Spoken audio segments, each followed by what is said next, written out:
All right, everyone. Welcome once again. It's Friday, and it is Manufacturing E-Commerce Success. I'm one of your co-hosts, Damon Pistolka, and man, am I excited today. Two things. It's 4th of July weekend. We're rolling into that. It's going to be we got a Monday holiday. Everybody enjoy it. Be safe, all that good stuff. But we're really happy today because we're talking about partnering with IMEC for manufacturing e-commerce success. So I'm going to turn it over to my co-host right over here, brother from another mother, Curt Anderson.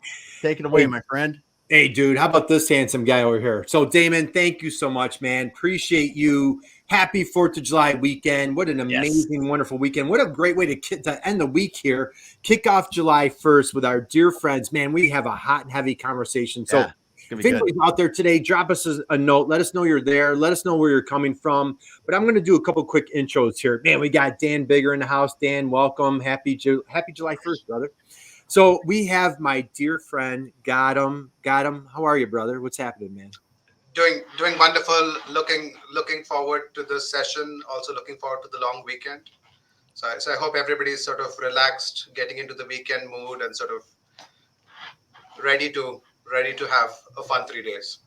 That's right. Ready to rock and roll. So, guys, we have Mr. So I know you kept saying that. Don't say doctor. So, but it is doctor. But Gautam Gundaya, right? If I'm saying that correctly, president of APL Engineered, right in the backyard of University of Illinois, if I'm not mistaken. So, big Fighting Illini conversation today. So, we have a hot and heavy conversation to dig into Gautam's background. We have my dear friend Noah. Noah, how are you, brother? What's happening, dude? Hello, everyone. Hello.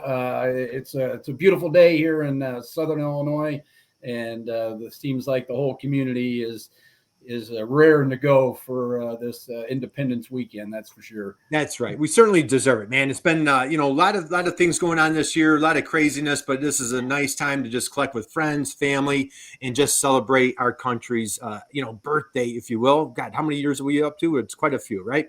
So Noah, you're with an organization called IMEC. Yes. IMEC is the MEP, Manufacturing Extension Partnership of the great state of Illinois. Could you please enlighten, for anybody out there that's not familiar with IMEC or the MEP network, give us a little insight there. What's going on there? Yeah, everyone loves a good acronym, right? They always explain so much.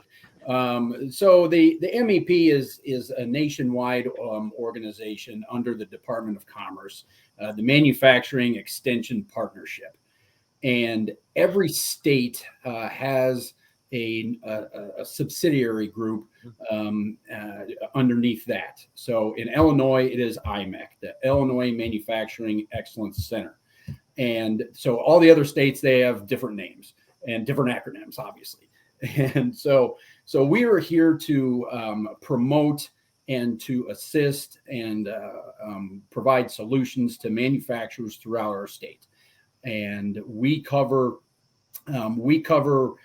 everything from the front door to the back door, whether it's administrative type solutions, workforce, human resources, safety, workforce development, websites, work, and things like that, all the way through your shop, Lean, 5S, OSHA, safety, and towards the back where they like to hide the maintenance guys. We have maintenance programs and things like that too. And we even have some experts that can help people with some of the high end solutions. Training for vice presidents to be or new CEOs and things like that.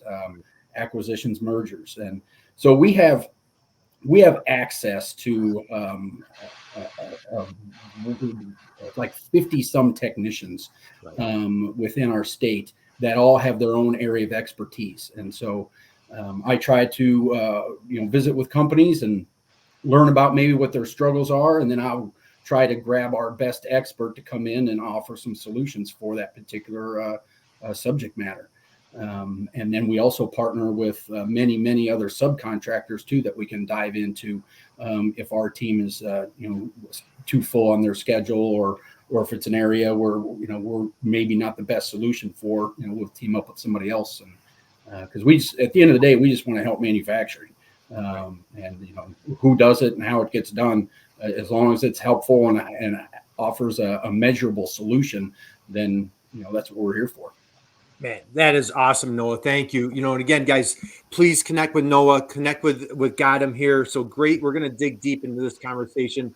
As Noah just said, IMEC is 50 strong, 50 experts strong, supporting, passionately helping manufacturers. Now, Damon, we had a great time on Monday, man. We interviewed Michelle Fawcett from IMEC. What a rock star she is. We had a great conversation. Now, we interviewed Amanda. She was bachelor's, master's degree, she was an athletic director. Last Friday, we were here at the New York MEP. We had a gentleman he had his PhD. He's a manufacturer, a ball bearing manufacturer. Now we keep getting these PhDs. We keep getting the smartest guys in the Zoom. Like, what's going on here? I'm not sure what's happening. So I don't know, but we're just lucky. We're just blessed. So now, Damon, when you and I were in college, we went after our PhD in chemical engineering. Yes. But our chemicals, they were like the coolers in the back of the convenience store, right? Like we had a little different type of chemical engineering. Gotham, talk a little bit. I'd love to hear, how does, little Gotham growing up, what and who inspired you to pursue your PhD in chemical engineering?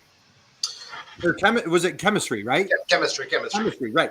Who inspired you to go that route? So I'm originally from India. I grew up in a small sleepy town called Pune, which is in the western part of India. Pune was a small town by Indian standards. While I was growing up in the 80s and 90s, there were probably about 2.5 million people. It's blossomed to be a large, big city. But I grew up in a fairly protected and wonderful environment. My father was a scientist in a national lab in India. He worked in a chemical facility, so there was a lot of sort of influence from him and other colleagues that I grew up around. At the time when I grew up, and I'm probably dating myself here, the internet was just sort of getting started in India. So the two sort of career routes that most people who had technical inclinations went down were either engineering or sciences. And it takes me a long time to put together an IKEA furniture, so I realized very quickly that engineering is not my cup of tea. And I had a wonderful set of teachers during my high school, so I sort of gravitated more with the influence from my father, all his colleagues, growing up in this setting where we saw a lot of students sort of move through the scientific world. It was fairly natural for me to gravitate towards chemistry. So I did my undergrad in chemistry, and then I was I got into one of these gifted programs for a gifted PhD programs. So in India, you typically do a bachelor's, which is a 3-year program, unlike the US, which is a 4-year program. Then you move on to a master's, and then you move into grad school or a PhD program. But the gifted program sort of let me go directly from an undergrad into a PhD program. Nice. This was great because I sort of did not have to spend too much time on the courses, but it was more staggered towards the research part. And I loved spending time in the lab. So I took this up very, very quickly. And it was also fortunate that I got to work with one of the most well-known scientists in India, a gentleman called Professor C.N.R. Rao, who still sort of continues to be one of the most well-known scientists that the country has produced. I worked on nanomaterials and porous materials, sort of the early days of nanomaterials as well. So we were figuring out how to make all these fascinating materials, very, very sort of fundamental. And we imagined there to be a bunch of applications for them, but we sort of more stuck to the fundamental side where we just figured out how to make these materials on a small scale, develop new routes to make them, characterize them, study their properties, and so on. So it was it was a lot of fun. I published a lot of many publications in good journals. I got a lot of exposure to different materials, chemistry, and I got to work with a wonderful set of people. After my PhD, I moved to the US for a postdoc, and I've sort of stayed here ever since. So this was in 2005 that I moved to UC Santa Barbara, where I joined a group of a collaborator, a wonderful man called Professor Tony Cheatham, now Sir Tony Cheatham. So UCSB in those days was doing a lot of activity in the area of solid state lighting or LED lighting. They had just hired a professor called Shuji Nakamura, who won the Nobel Prize a couple of years ago for making the first blue LED. So a lot of our research was sort of built around solid state lighting. So when since I'm sort of talking about why I moved into manufacturing, I should probably take a breath here and then mention that once I moved to the US, the very first week, and I remember this, I met a friend from who was working at Intel, and he asked me, so what was your PhD topic and what did you work on? And I said, hey, we developed all these cool nanomaterials, and we think it's going to revolutionize electronics and all of that. And I said, how do you at Intel see all of this? And he presented a very different picture. He said, what you guys do is wonderful, but there's a lot of steps that go in from when you discover something to when it reaches an Intel. And Intel was already probably at 100 to 200 nanometers in terms of their patterning. So all the sort of fun things that we were doing and publishing papers, which we thought were getting into the next generation of devices, were very far from there. And this was a bit of an eye-opener for me. And that's when I sort of learned this important lesson that innovation sort of has two very essential components to it. The discovery part and the commercialization part. So while doing my PhD, while I was well exposed to the discovery part, the commercialization part was something that I had sort of not been exposed to at all. So while I was at UCSB, thankfully, I got to work on this project on solid state lighting, developing new materials that can go into the LEDs. That touched on a lot of the discovery part, but also sort of exposed me to the commercialization of these materials as well. The project was funded by a chemical company called Mitsubishi Chemicals. It was, now in retrospect, it was a project where they sort of let us do the high risk sort of things which they didn't want to be doing themselves. But we got to interact with them and sort of see this whole steps of discovery, intellectual property, sort of pilot scale, commercialization, and so on. So even though none of the materials or none of the projects that I worked on reached commercialization, but we still sort of got through the motions of filing for intellectual properties, trying to study if it's useful, getting it tested by people real time in actual LEDs, etc., to see if it was useful. So that sort of got me interested more in the applied research side of things. So moving from fundamental to this is fun for me, but it may be useful to somebody kind of categories as well.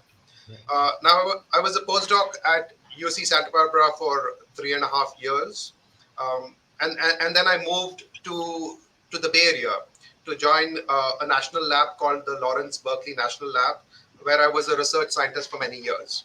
Now, while I was at UCSB, while I enjoyed the applied research part of things, I was still not very clear in my mind if I wanted to work on it from through an industry or join a faculty or some such university or one of these non-for-profit organizations and sort of continue to move this forward.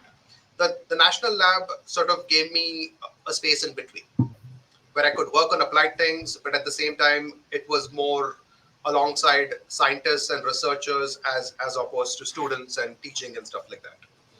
So at Berkeley, I got introduced to the area of scintillator materials. Now, scintillators are materials that can detect ionizing radiation. So they can detect X-rays, they can detect gamma rays, and so on. Now, this is a fairly matured field, but at the time when I started off there in 2008 or so, there were a bunch of new discoveries that had happened, and the Homeland Security in the US was very enthusiastic to fund a lot of new materials research. Now, I started off there in a wonderful group. It was a very multidisciplinary group where we had a bunch of scientists, engineers, managers, postdocs, all working together. Um, and we discovered in the 6-7 years I was there, we discovered a lot of wonderful new materials. We got to dabble a bit with small companies that were looking to commercialize these. So I sort of got a bit more involved with what does it take to commercialize. Once you've discovered something new, after filing for intellectual property, etc., what does it take to commercialize it? So that was something that I was beginning to get excited about. Now, at the same time, the national lab is a fairly sort of it was turning out to be fairly difficult for a young scientist like me to make my career there. It was a large organization, so growth was very slow. A lot of growth was tied to grants and soft money positions. So that's sort of a constant strain where you really don't know what is going to happen after 3 years. Right. And importantly, our lab was sort of getting to a point where I began to realize that to commercialize these materials, the raw materials or the feedstock that go into this is what determines if the product is good. Kind of like in a crude industry term, these are garbage in, garbage out processes. You put in good quality stuff, you get out good quality stuff. But the direction my lab was, or my supervisors, etc., wanted to go was trying to go a bit more fundamental in trying to understand the reasons, study the physics, etc., in more details, because this is what the funding sort of demanded. So at that point of time, while I was trying to figure out what to do next, I was approached by this company, which I now am at, APL Engineered Materials, telling me that, hey, we are supplying the feedstock that go into the sort of applications that you're working on. Do you think you would be interested in taking us in that direction? Now, this was, I knew nothing about APL. I had lived in California for 10 years. So I said, thank you, but no, thank you. This is not what I wanted to do. But they said, just come over, take a look and see what do you have to lose. So once I came here, I was very impressed with what APL had to offer. It had a stable revenue stream coming in from other products, and they were looking to move sort of in different directions. A bunch of unique chemical capabilities that I thought had a lot of potential. Of course, my wife would tell you it's probably an early midlife crisis, but all said and done, we ended up moving to the Midwest. This was in 2015, and APL was sort of an interesting at an interesting stage of its evolution. Now, I should probably pause and tell you a bit about APL. APL was started almost 78 years ago in 1944. APL has sort of a fascinating history. It was started by a gentleman called Scott Anderson. Or who got him? Who founded it? Dr. Scott Anderson. Oh, okay. Go ahead. With no relation to Curt Anderson, but yes. Scott So Anderson. you want? Can we just tell Damon to know? I think Noah, you were on the call. Do you remember our first call together? What I said? I don't remember exactly. Curt was very quick to sort of claim a relation to. Yeah. Oh yeah. I said I got my first call with him. I go, well, I just for full disclosure, my great grandfather Scott Anderson is the founder of APL, and he had like a look like for like split second, like, is he serious? I'm like, nah, I'm just kidding. Well, we've always had a good so ever since that day we always call him Uncle Scott. So I'm sorry. Go ahead, got him. So Scott Scott had finished his PhD in chemistry at the University of Illinois. He had worked for a company, maybe one or two small companies. Then he was a part of the Manhattan Project. And after the end of the World War, he was sort of figuring out what he wanted to do. He wanted to be a bit more independent, and he wanted to be close to his family and to a library.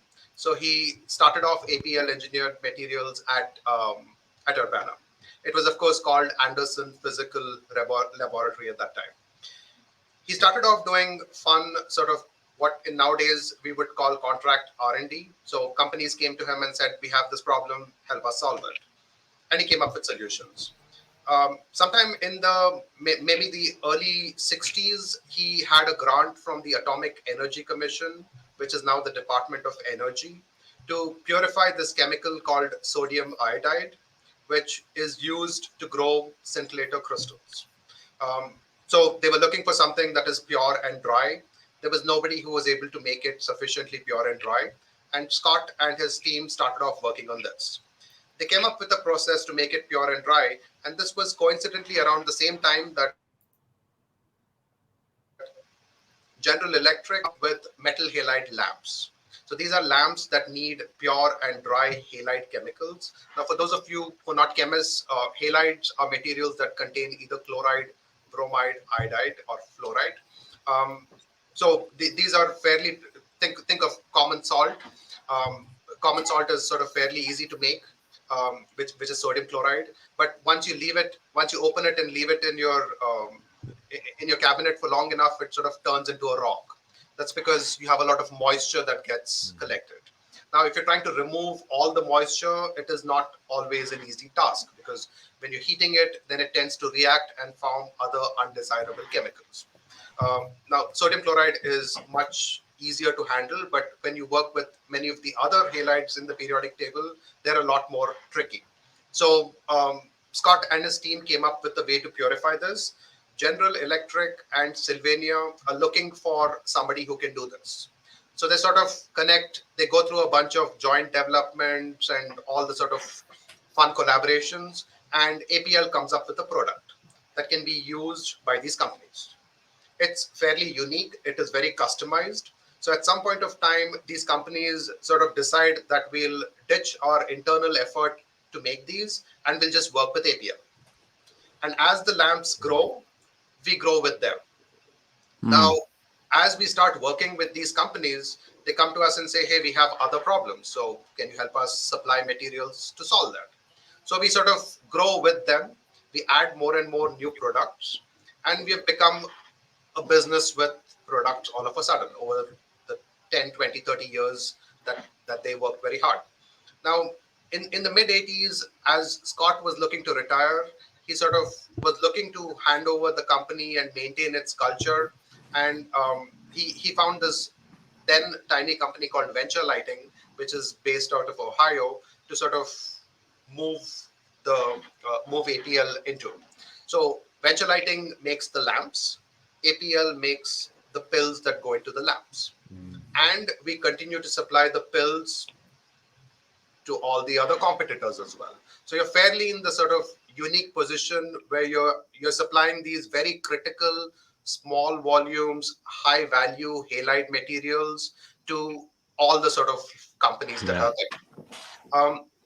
So APL was doing very well. APL grew. Then over time, we moved into Japan, where we set up sales there. We moved into China, where we did the same thing. We had joint ventures with various companies where we spun off parts of the thing, etc. So everything was going wonderfully until the LEDs came and sort of started displacing the technologies where our products were going. So in maybe between 2010 and 2015 is when APL and all the other sort of companies involved in lighting decided that they needed to do something different. So everybody started looking for something new. And as a part of that, since we had a backbone in manufacturing these halide materials that were free of moisture, we started sort of turning in that direction. So people like me were brought on to help turn the company around, move in different directions, add new products, and sort of grow our business. So that's where APL came from, and I sort of came from a very different background. Mm-hmm. But once I started off here, we started building on our sort of backbone. We knew how to make things on a small scale. Now we were focused on high value, low volume sort of chemicals, and the directions that we have started to go. These are similar chemicals, similar in chemistry, but different scales. So instead of selling a few kgs a year, we're selling hundreds or thousands of kgs a year kind of compounds. Instead of selling 1,000 SKUs a year, now we have gone on to selling 50 SKUs a year, but in much larger volumes. So developing these products, getting them through sort of qualifications for our customers, scaling up the chemistries and maintaining quality, and getting to the sort of price and quality targets that they need. This is what I've been involved for the last many years. Along the way, some of the compounds that we have added, for example, this chemical called cesium iodide, which is used for X-ray imaging. So the customers that we work with, they purchase cesium iodide, which is one chemical, and thallium iodide, which is another chemical, and they sort of grow thin films out of these, which is at the heart of all your X-ray imaging technologies. So for example, if you're going to get a CT scan or a dental scan, then the material that detects the X-rays that come out and then convert it into light is something that is done by this thin film.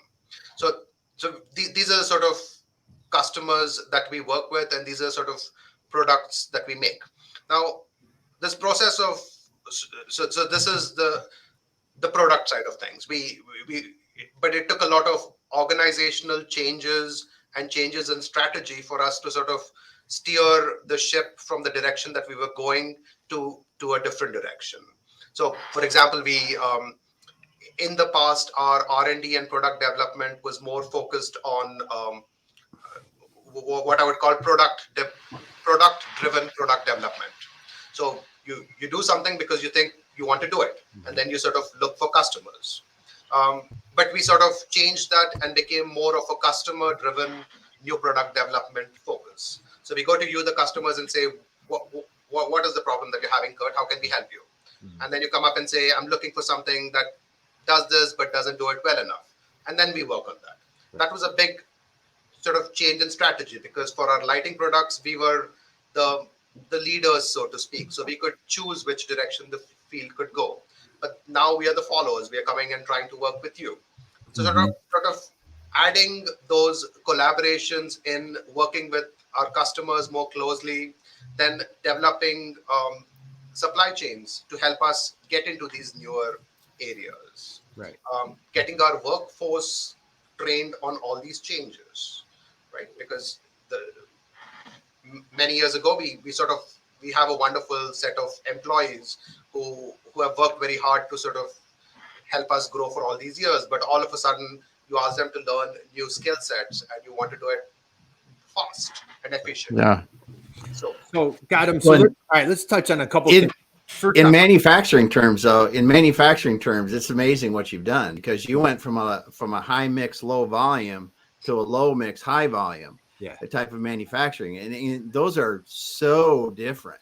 Yeah. So different. I mean, and in chemicals, I can't even imagine in the kind of products you're making. That's crazy. That's a crazy change to have to navigate a ship through.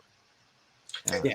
It has been, and the sort of our challenges, of course, like any other manufacturing companies, right? We are value driven companies, right? We try and give you the same returns year over year, regardless of what happens. Mm-hmm. It's the reason why people want to invest in value driven companies, right? But how do you maintain the same or similar rates of return with changing product lines?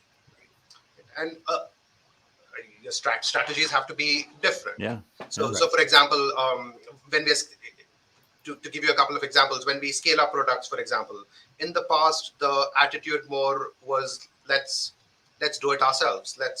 If you're going from 100 grams to 10 kgs or 100 kgs. Let's bring all the equipment, bring everything, get all the capexes through, figure out the regulatory safety parts and do it ourselves. But now we have started opening ourselves to the idea that time is of essence. So rather than us doing everything ourselves, can we work with some of our key partners, suppliers, saying that, Damon, you may be an expert in ABC chemicals, so we'll just work with you, keep you in the loop, and then once we scale up, you scale up. So that way it moves faster. All the capital that we would have and time that we would have invested is saved. So sort of trusting people upstream and downstream from us. And we've developed a bunch of really good sort of supply chain companies that we work with, and so on. But the sort of part that I did not want to leave out, the digital part of things, which is sort of the big focus of this. For specialty, the way I see it, for specialty chemical manufacturers, these are niche, sort of small markets. You typically tend to know most of the players. If you look for dry halide producers in the world, there are probably like 10 or 20 of us. Right. And the number of people who use us are proportionally few as well. So a lot of the business that we do is just by reputation. But over time, what has happened is it's become important for us to also grow with it, even though we haven't reached a level where we're sort of at the pinnacle of e-commerce and things are being bought and sold on the web. That rarely happens in our business, because these are more performance chemicals or specialty chemicals where we sort of work with users to show that it works in their product. Unlike general chemicals, which are governed by specifications, where if you go and buy common salt from any place, it feels exactly the same. But if you're looking for something that you need, especially for your application, that is catered in a certain size or packaged in a volume that typically large companies won't do, then you come to people like us. So our main focus, our main strategy for e-commerce has sort of been to drive people to your website. And once they're in your website talking to a person, then you sort of try hard to keep them in there by supplying good products, by being price competitive, by quality, by delivery timelines, and so on. So that's where I think we were sort of a bit slow on this.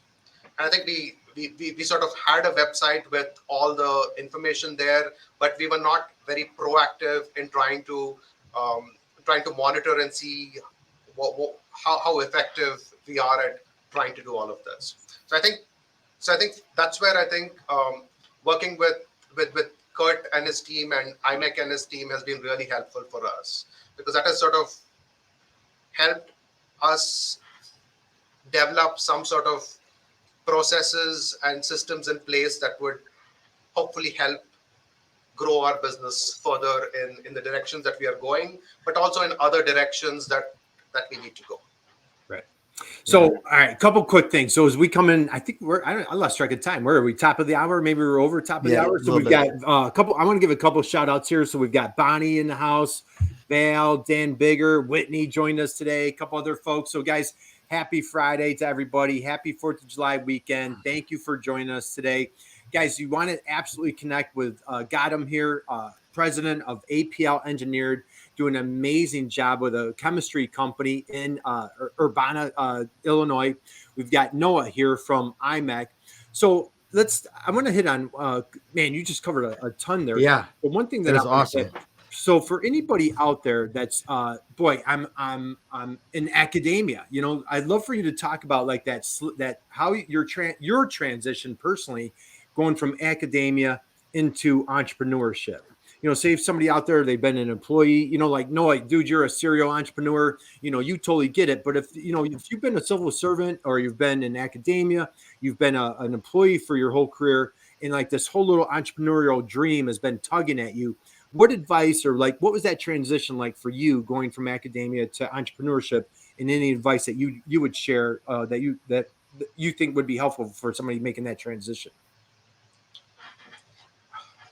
That's a tough question, but I think for me, what was helpful was, I mean, a lot of these things, the processes, etc., are very similar, but trying to map things to terminologies and things that you're used to is what is challenging. So, for example, let me just sort of give you an example.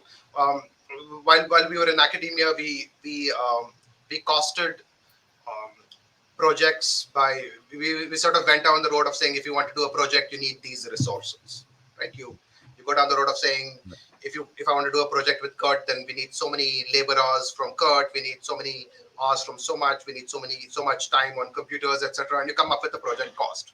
Now translating that into industry or manufacturing standards, right?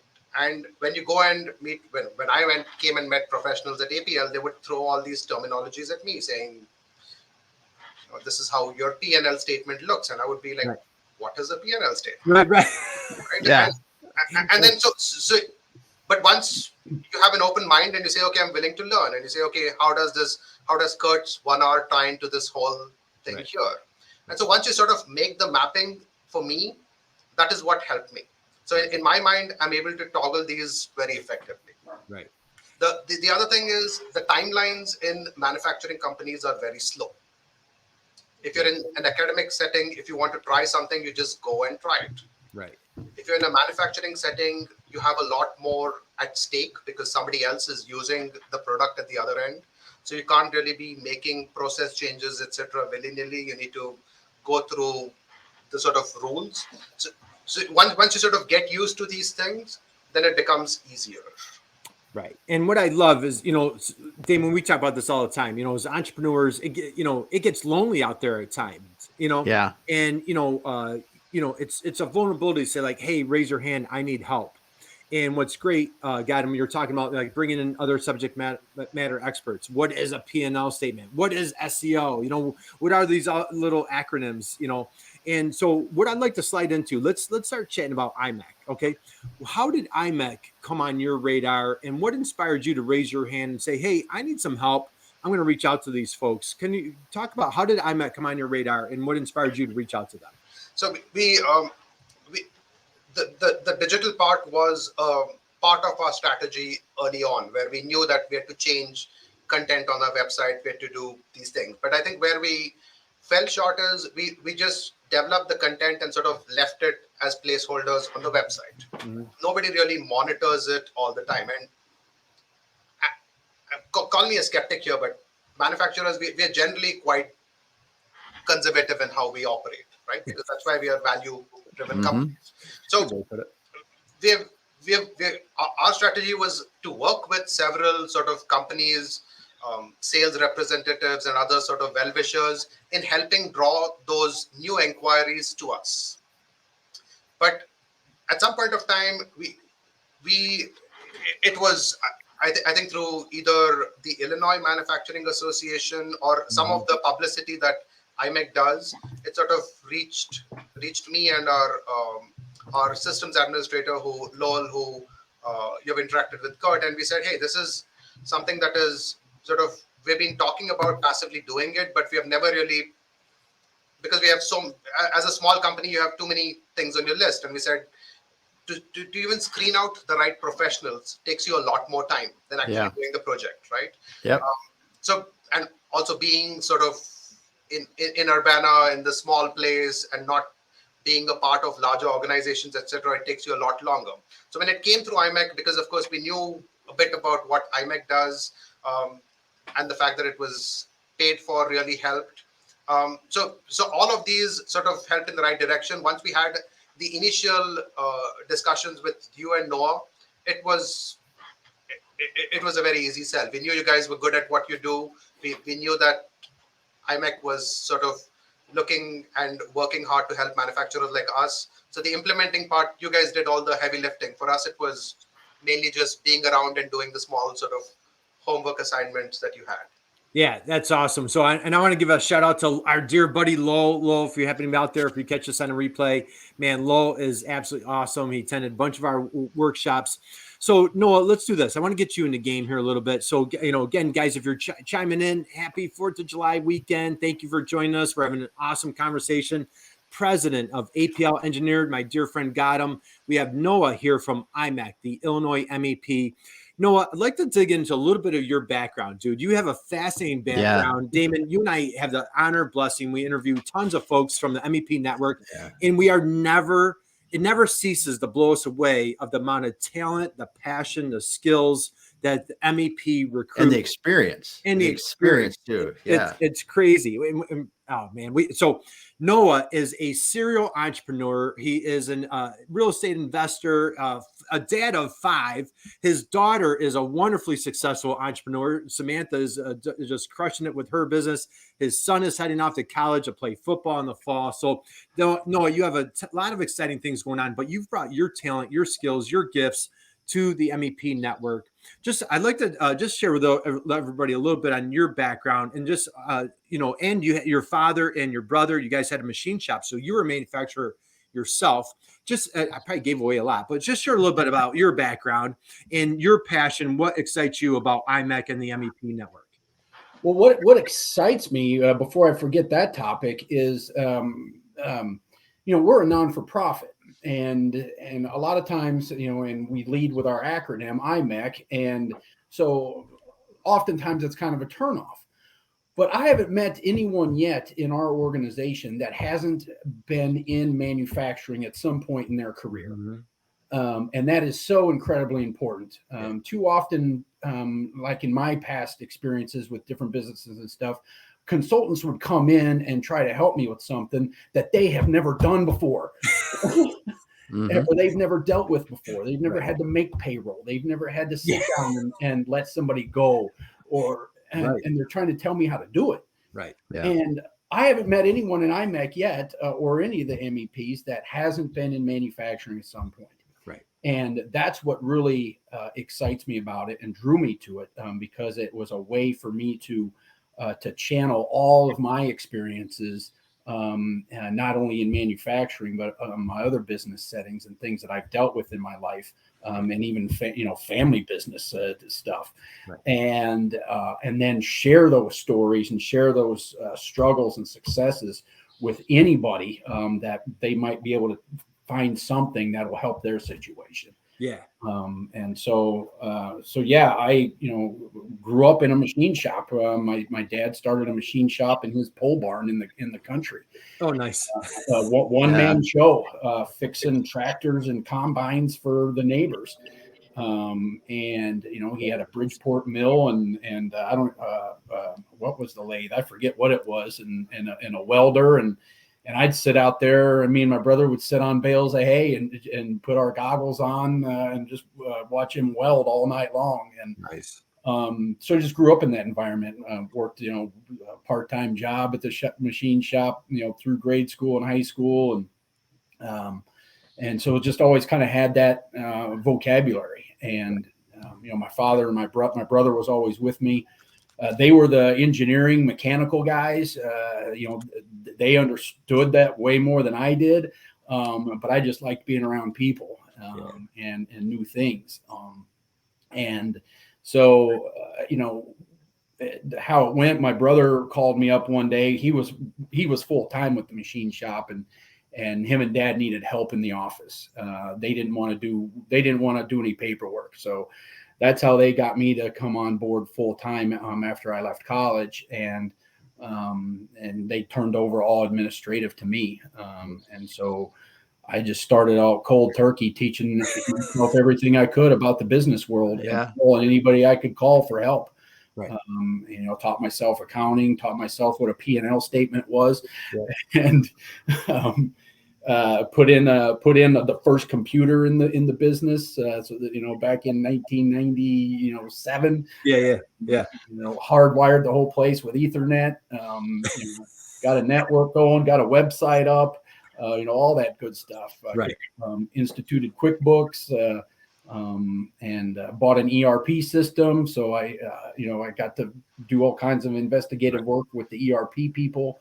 And so, yeah, that was a great experience for me to kind of self-teach with that, manufacturing background.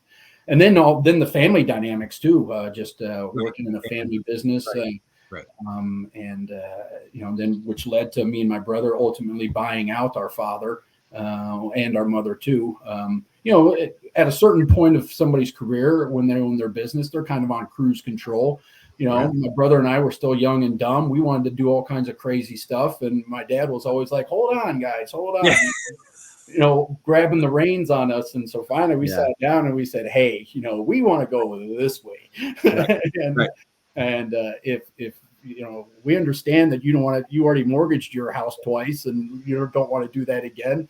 So why don't you sell us the joint and let us run? And that's what happened.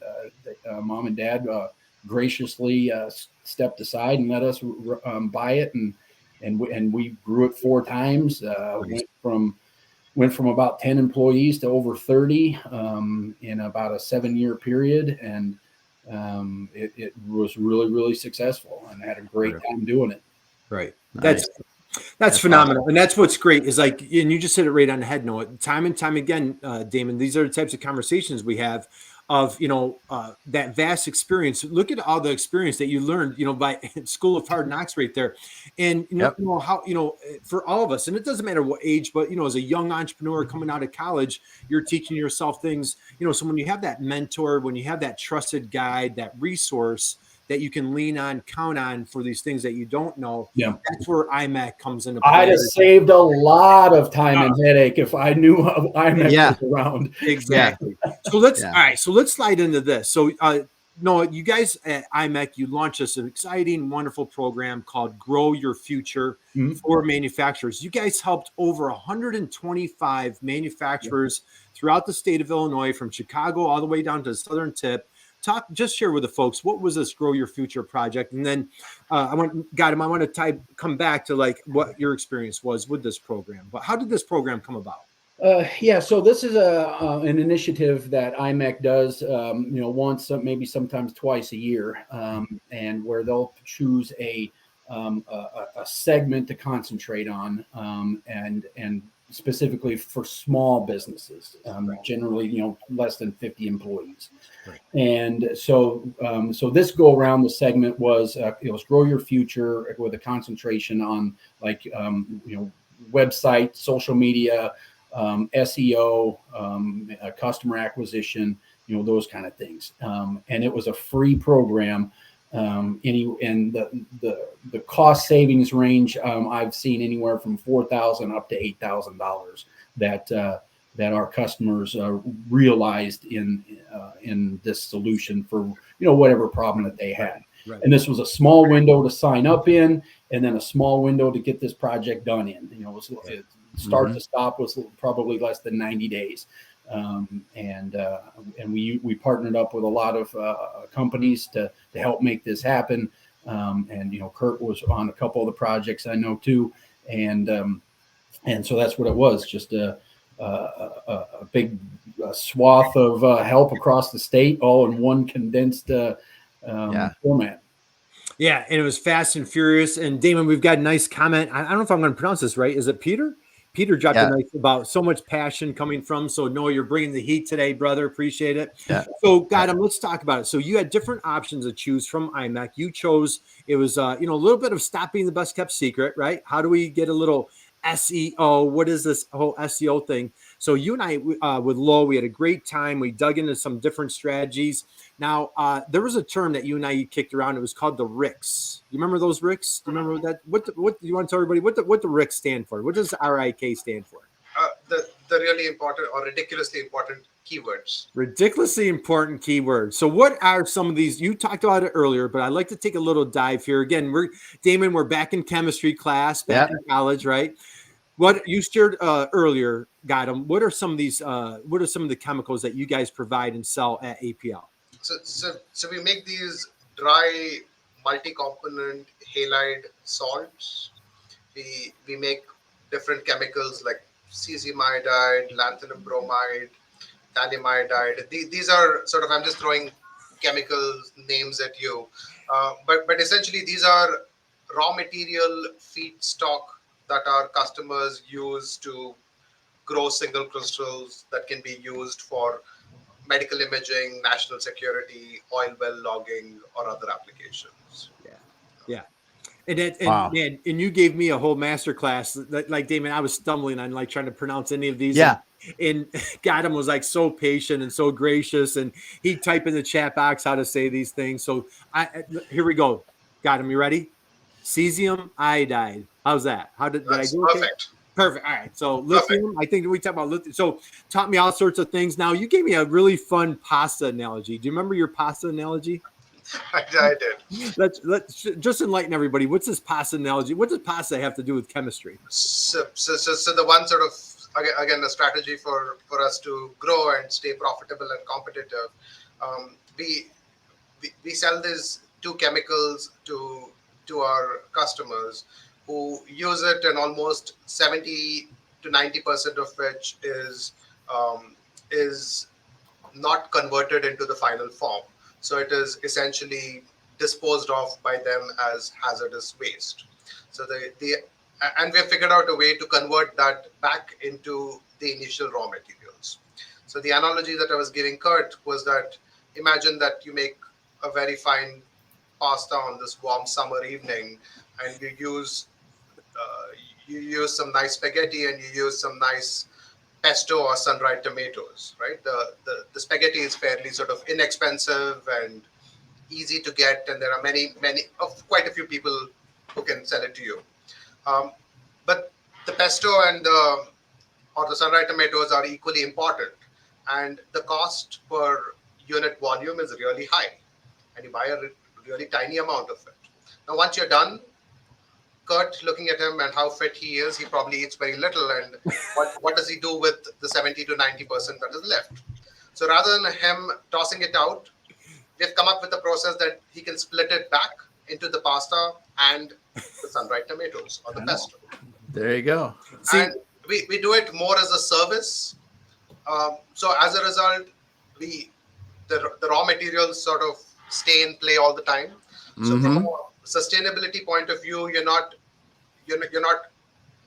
disposing of hazardous chemicals through appropriate means and so on, but you're converting them back into its original form. Right? So I think they can actually be converted into final product then.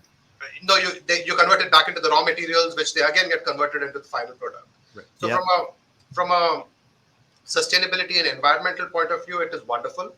Yeah. From a business point of view, it is wonderful because once Curt figures out a way to reuse his pasta, he's never going to go back to Trader Joe's to buy some more.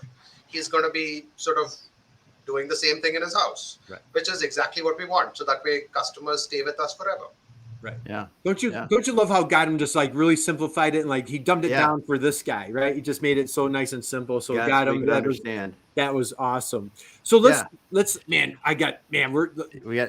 we're running out of time here, guys. Running out of time. But I know we could probably go like another hour. And so and I did pronounce that correctly. It's Peter. So Peter, thank you for joining us today. Thanks for By the way, I think he's in Poland. I think he said he is in Poland. Yeah. So hey, thank you for joining us today. So all right.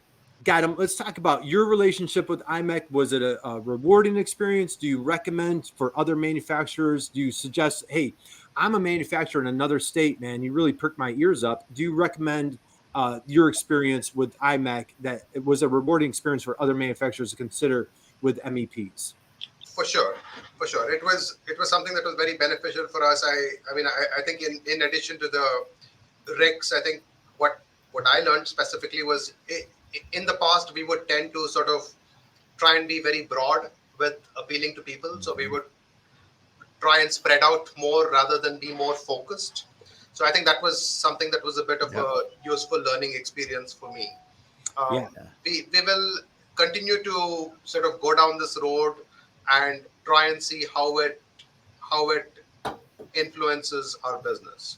So I'm hoping that maybe in some time period, quarters or half years or a year, we can go back and sort of say that these are the sort of the end summary that Noah had at the end of the program, what is the actual impact? So I'm hoping to try and quantify that better, because in my mind, it's important for us to know what works, so that as manufacturers and as sort of leaders leading business, we need to see if this becomes an integral part of the strategy, or it's a fun exercise paid for by Noah and done very hard by Curt. So I think this is something that we will sort of come back and get back to you guys at least. But I would definitely recommend IMEC. And after initial interactions, I'll also I'm hoping to see what else is they have to offer and count on them if we need some guidance in the future for other aspects as well. Absolutely. Awesome. And just to kind of recap a few things there. I mean, we had a great time. So, you chose to go through SEO. If you're like, hey, what is SEO? Search engine optimization, and kind of tackle what are people searching for? And we had a great time. And so, Damon, I brought in our dear friend, Wesleen, and you got a chance to meet Wesleen. She's a B2B sales guru. And we took a deep dive in understanding who is that ideal customer. And that's the thing is so often we're trying to be everything to everybody. We become, jack of all trades, master of none, right? From a marketing standpoint, how do we narrow that down? How do we niche down, right? I always use that line, let's niche down till it hurts, right? Yeah. And so I felt that was a real rewarding experience of going through that process and just kind of getting a deep understanding, because, for you guys, share with everybody, a vast majority of your product, if I'm not mistaken, is not domestic. Is that correct? You are a true international company. Yes, we are almost maybe 3/4 of our revenue comes from outside the US. Yeah, 75%, man. That's, so when you hear boy, that, it's, here's a case where here's a great American company right in the heart of America exporting 75% of their business is going to other countries, and they're just doing an amazing job. So again, guys, as we start winding down, and we've got Emily here today. Hey, Emily, happy 4th of July to you, man. It's a dear friend of ours. She's been on we need to have her back again, Damon. She's been so good. Yeah. So, all right, guys, let's just recap a couple of things. So again, you're an entrepreneur out there, you're a manufacturer out there. You are not alone, boy. There are great resources out there. And today we're talking with Noah from IMEC, the Manufacturing Extension Partnership in Illinois.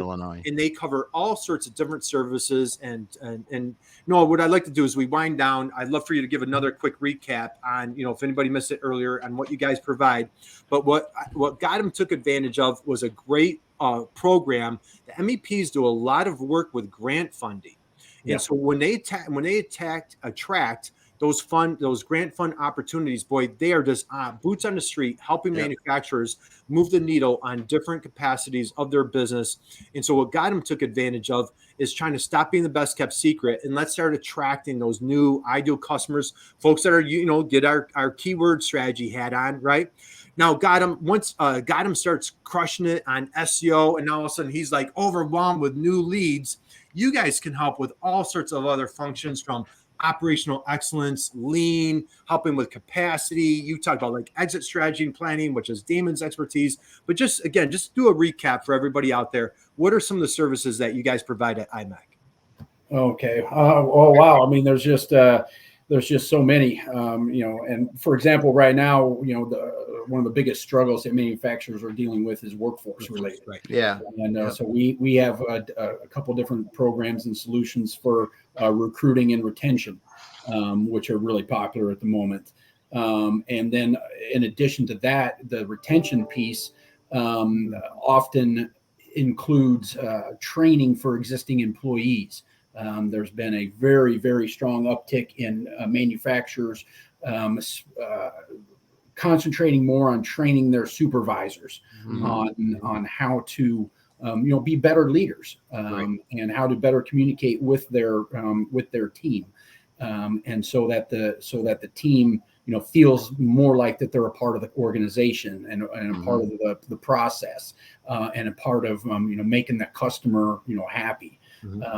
Too many times during exit interviews, companies learn too late that hey, I didn't really get anything out of my supervisor, and I didn't really know what I was even supposed to be doing today, and that kind of stuff. And so there's been a really strong uptick in that training of supervisors in manufacturing companies as a piece of retention. Right. And then 5S program is always really strong, helping companies either that want to get into a 5S type environment, or maybe just learn more about it and to see if that's something they want to get into.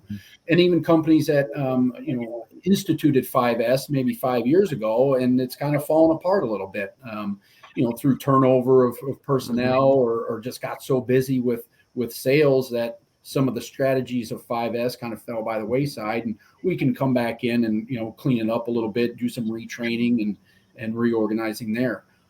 Safety assessments are always popular. Right. We're companies, hopefully they haven't had an incident, but maybe they've had a couple upticks in their incident rate. Right. And we can come in before, their auditor, and kind of do an assessment and say, hey, these are some areas you might want to look at before you, bring in, your insurance people. And so, those are some of the, the quick hitting things, off the top of my head that are, really important at the moment. Yeah.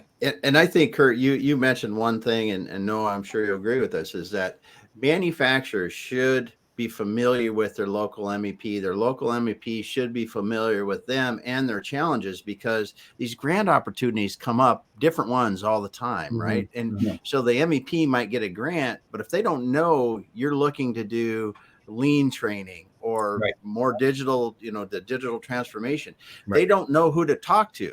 And you could miss out on it, because this Grow Your Future program that IMEC did, it hit a lot of people. But I'm sure there's manufacturers that said, wow, I wish I could have got in on that.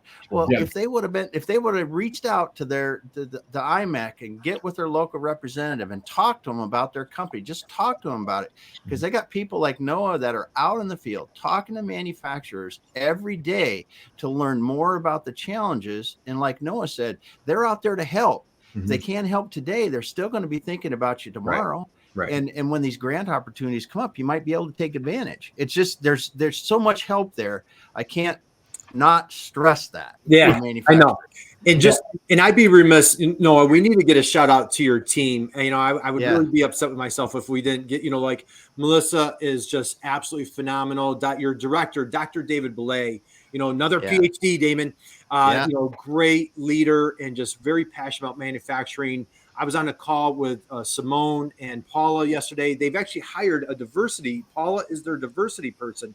And so now they're not only are they trying to help being more, focused on inclusion and diversity within IMEC, they are now pushing out initiatives. So we're rolling out a whole webinar series through the fall, and it's a lot of heavy duty B2B marketing, and that's my jam, if you will. But we have a whole webinar series. Damon, you've got a great program coming up. We've got Wesleyan, we've got all sorts of rock star speakers, Nicole Donnelly, Allison DeFord, Ray Zagano, man, all sorts of folks.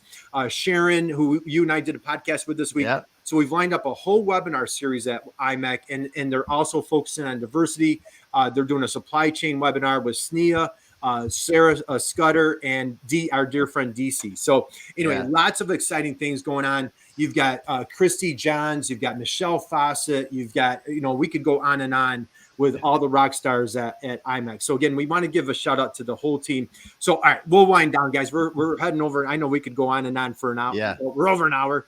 Got him. Let's close out on this, my friend. So first off, thank you, man. Thank you. I've just thoroughly cherished our friendship, our relationship. Working with you has been nothing short of an honor. I've learned a ton on little chemistry terms that I never knew even existed. My last question for you today, who and what inspires you? You're a great leader of president of APL. You've had some great life changes. You've gone from living in India, came to the United States, lived on the West Coast. You're now in Middle America. Who and what inspires you every day as you're leading the ship at APL? That's a tough question. Another tough question. You told me you'll be throwing softballs at me. How about, hey, should we talk about your sister? No. I think what sort of helps me on a day-to-day basis is my family. Yep. I think that's something that sort of keeps me grounded, keeps me a bit more focused on longer-term things, because there are a lot of stresses in this job, as in any other job, and sort of going back home and forgetting about it every now and then is wonderful. So the family is important. Friends are important. I think what sort of also helps me go through this, because like you mentioned, I come from very different backgrounds. Yep. So having a good set of mentors is been very helpful to me. Yep. People who are just looking at your well-being, if you may, and success without having without expecting a whole lot in return. I've been fortunate to have a wonderful set of them. So reaching out to just somebody and saying, hey, help me, how would you handle something like this, or what have you done this before, and what are the potential ways in which this could go right or wrong. So I've been blessed to have wonderful mentors and even supervisors and bosses to work with who I can bounce these ideas off. And last but not least, I think in terms of sort of leaders that I look up to, the one that has been very influencing in the last year or two is this lady called Indra Nui, the former CEO and chairman of PepsiCo. I'm not sure if you've heard or followed her, but she is sort of credited with steering Pepsi away from the fast food chains into more of the healthier choices like Tropicana and Quaker Oats and stuff like that. Yep. So the role of strategy and implementing that, growing companies sustainably, not only environmentally, but like inclusive of all employees, and remaining profitable at the end of the day. So if you've not read her book, I would highly advise it. Very good. And of course, I know, Curt, you're a podcast person, so she's been on the lecture circuit, so you'll surely catch something. We need to get her on the show, right? And then and I know you're a big Guy Raz fan, because we're always talking about this book, and so right. Yeah. So she's in one of it with him, and she talks about things like work-life balance. She talks about things like multiple careers in the family, and taking care of like elders and children while you do this. But sort of coming back to this, thank you very much. It's been wonderful working with you folks. Thank you for IMEC for supporting, and thank you for having me on this interview. Oh, this has been an absolute honor. I knew we'd have a great time, and I think Damon, we just set a record for time. Everybody out there that joined us today, I want to thank you for joining us. We do this. We're here. Damon and I are here every Friday. We have an absolute blast. We deeply, deeply value. We appreciate your time. We know how busy all of you are. So we try to bring out, we try to find amazing rock star guests, just like Noah and got him here today. So again, thank you for joining us every Friday. So please connect with Gotham on LinkedIn, connect with Noah on LinkedIn, check out their websites, check out APL Engineered. They have a lot of fun things going on. Check out IMEC. Noah, any parting thoughts, any words of wisdom that you want to share with everybody as we close things out? I don't have anything. Have a great weekend, everybody. That's right. Don't work too hard. There's more to life than all your hard work. Take a day and have a cold one. That's right. Yeah. Enjoy yourself. He's dad of 5 right here. We wish your son amazing success.